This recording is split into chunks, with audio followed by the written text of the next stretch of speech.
see some smiles. I see some smiles out there. Do I look at your chops or what? All right. Okay, so thanks everyone for being here today. Really appreciate it. I was able to, last time we talked, I said I need to watch the film. We were able to do that, and so there are a few takeaways. Offensively, ball security is critically important. The turnover margin is the biggest indicator of winning and losing. And at the present time, we're on the negative side of the turnover margin for the season. So that also is reflective of our record. We need to create more explosive plays on offense. We need to sustain drives. And we need to score points. We're really close in the run game. Defensively, our pre-snap alignments need to improve. We need to do a much better job of stopping the run on a consistent basis. Our tackling needs to improve. We need to be tighter in coverage, man and zone. We need to get pressure on the quarterback on all downs. We need to get off the field on third down. We need to take the ball away. Again, that's turnover margin. So I'm excited about the opportunity. I'm really optimistic and determined. That's how I feel at the moment. Maryland's a very well-coached team. They have some really good players. They're explosive on offense. A really good scheme on defense. Absolutely, we'll be challenged. So, preparation is the key for us. But you have some important questions for me, so we can just get at it.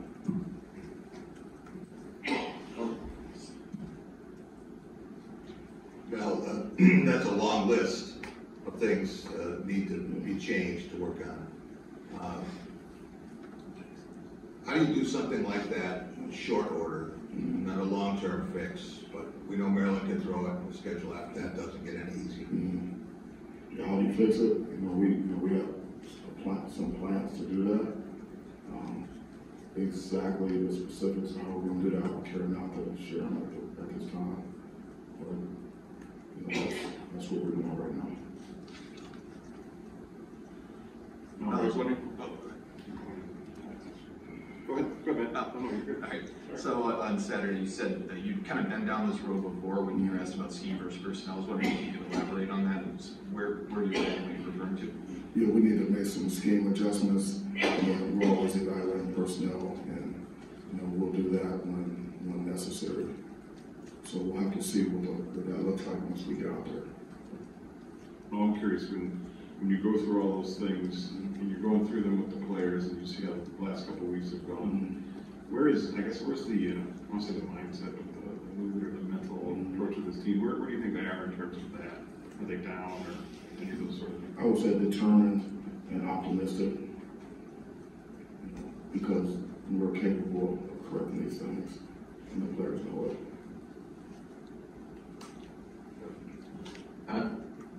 You mentioned about the pass rush in particular, and that's been it was a deep area coming in, but that top layer has kind of been hit with some injuries, I guess. How much do you think that's affecting it right now, and how much of it is the development of getting some of those younger guys up to speed to the point where they are comfortable and just replacing? It's a next man up situation, which we've talked about before, and that's just what it is. Injuries are part of the game.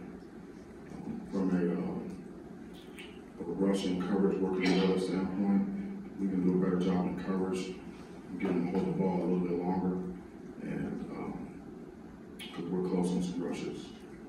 We've identified some guys that can't win one-on-one, and we have to, from a scheme standpoint, get those guys in one-on-one situations so they can win. And then also, there's times when the coverage is there and the rush isn't there. So So we have to have rush and coverage working together, coordinated rush, whether it's pressures, blitzes, or four-man rush. And that's going to be important. That's going to be important, especially this week with coordinated pass rush, because this quarterback, if you're not coordinated in your pass rush lanes, he'll pull it down and he'll take off with it, inside and outside. And we've seen that all year. The teams we face, if you're not coordinated in pass rush, the quarterback will pull it down and take off running.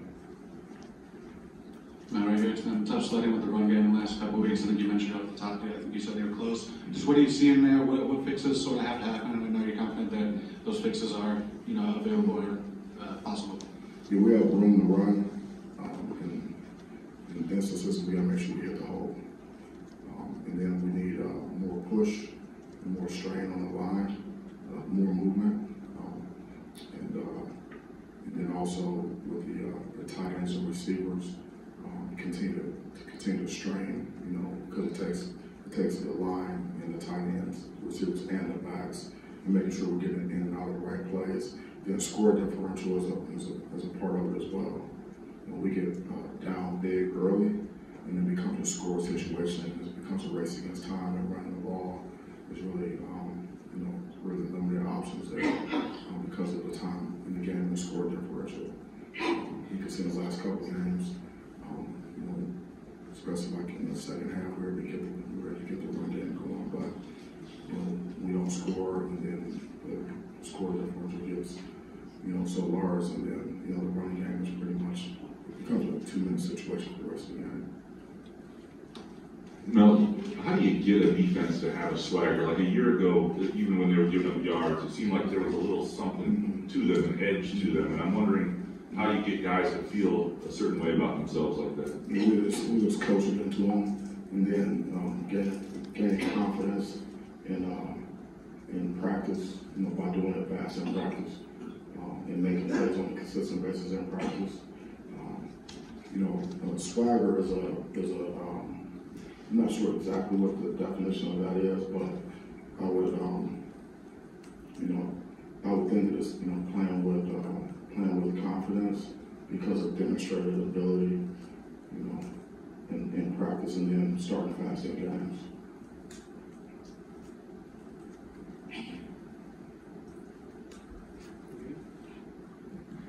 Now, you've talked often, including Saturday, about blocking out the noise. How tough is that to do this week, and what's your responsibility as a leader to kind of circle the wagons? Because around here, with the success you've had, when you lose 2 games in a row, everyone thinks the world's ending.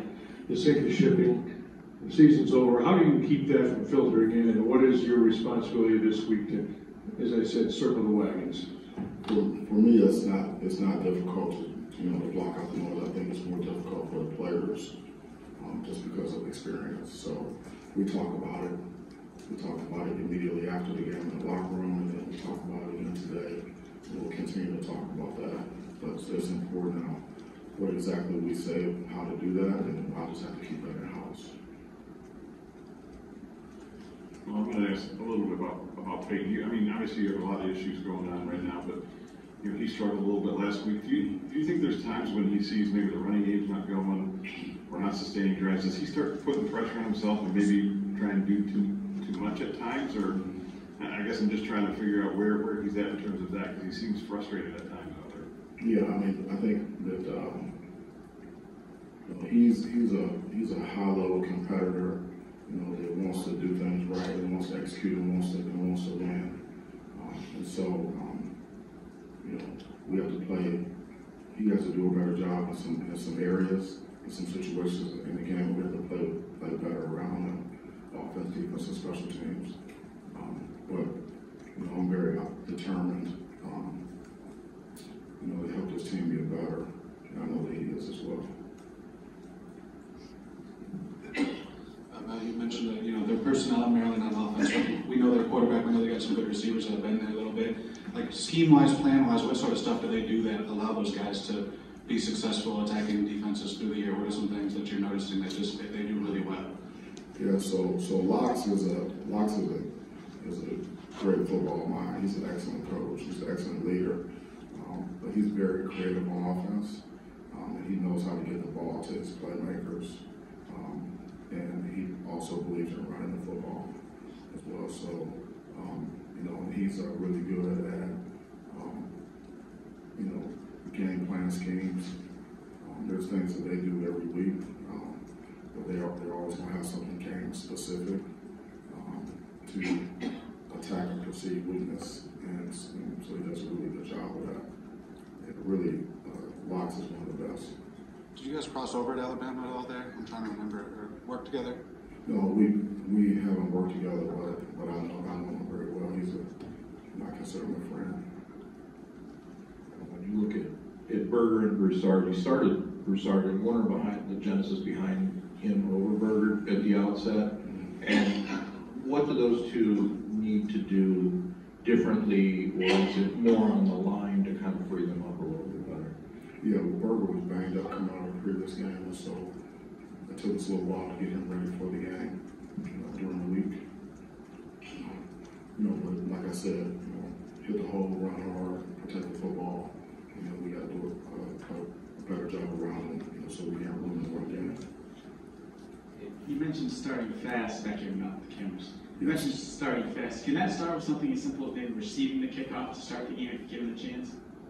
Yeah, I mean, the kickoff return is the first play of offense. The kickoff coverage is first play of defense, so absolutely. And last week we were talking about you changing stuff by watching continuous copy of the film. Have you done anything like that this week, or changed anything out leading up to Maryland? Yeah, you know, we're going to do some things differently to change the stimulus, you know, in the meetings and in practice, but we didn't watch the continuous copy this morning. That's a sometime thing, not every time thing.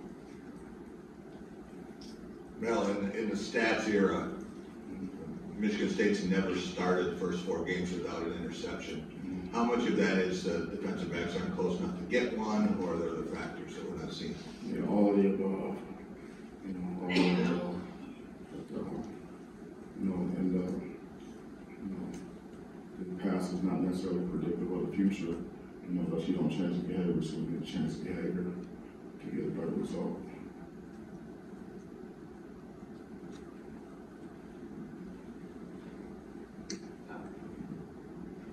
Well, it was 2 weeks in a row with only 6 plays in the first quarter. How much do you think that had to do with your defense not being able to get stops because they didn't get off the field? Didn't want to. Yeah, I mean, like I said, third down, you get a team in third down, you got to get off the field. And we got them in third down, but we didn't get off the field, and then they sustained drives, they eat the clock, and they also ended up scoring your offense and sitting on the bench. You know, and then when we get the ball to the offense, when we do have an opportunity, then we have to sustain drives, you know, convert, drive the ball, score. So, but yeah, the job of the defense is to get the ball back to the offense, you know, as quickly as possible, as much as possible, and, you know, score or set up a score. So we're not doing that. We haven't done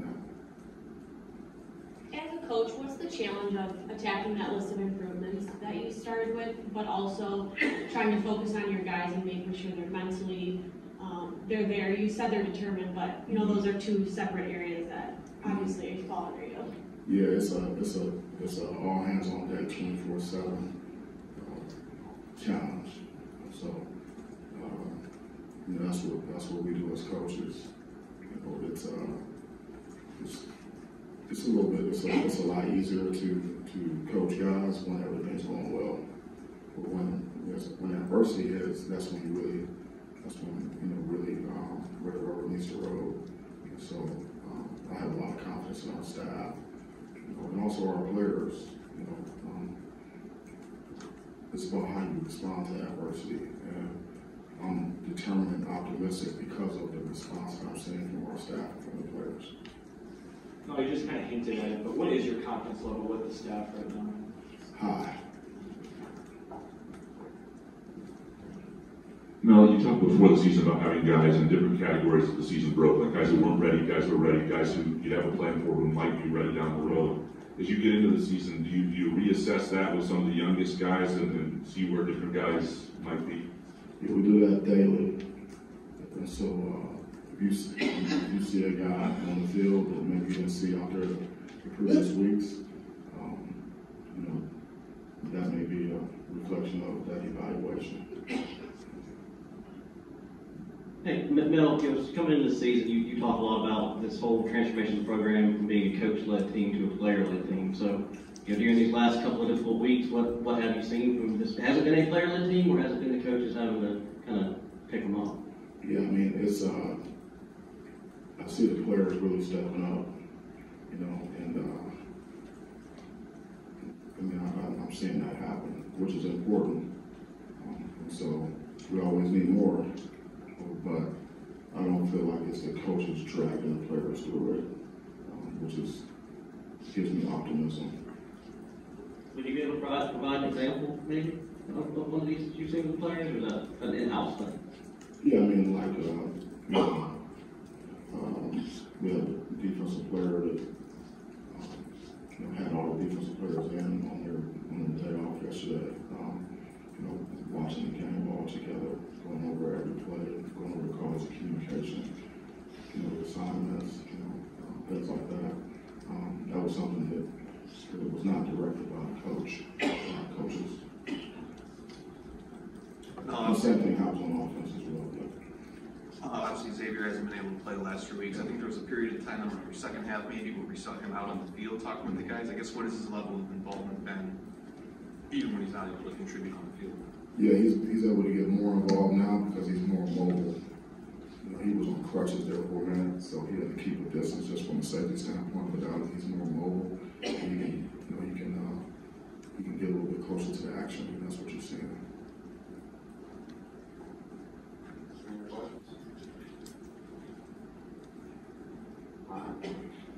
All right, thank you. Thanks for showing up. Thanks for your questions, and we'll see you in Maryland. Go Green. Appreciate it.